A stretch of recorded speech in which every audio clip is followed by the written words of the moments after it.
It's crazy the way our mind plays tricks on us the whole time. And here's a good example. I remember years ago when I was in a different relationship, I was constantly trying to prove how much I was doing for the family, how hard I was working, how much I was contributing. And I used to feel, hard done by the whole time. I felt like a victim, and I was. But here's the crazy thing. At the time, I thought that I was very worthy, that I was doing a lot.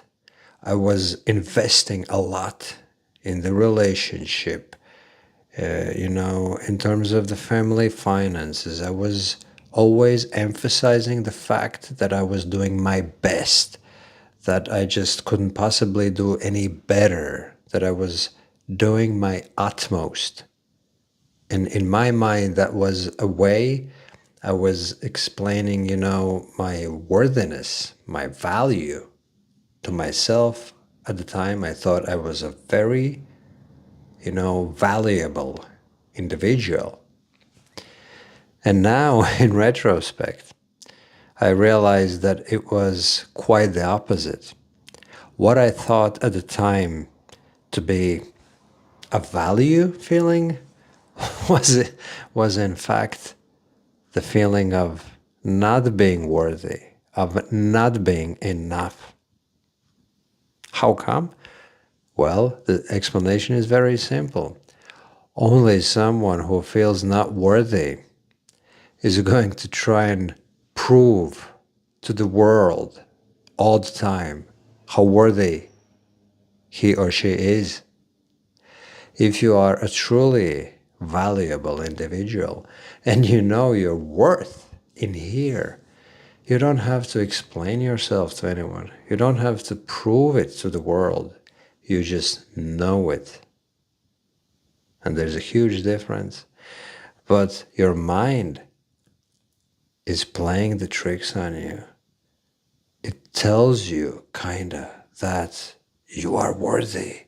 You're so, you're so strong, so valuable.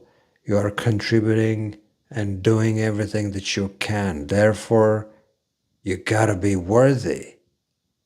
But it's an illusion. It's an illusion to mask the reality, to mask the real truth that is in here. The worthlessness, the not enough feeling.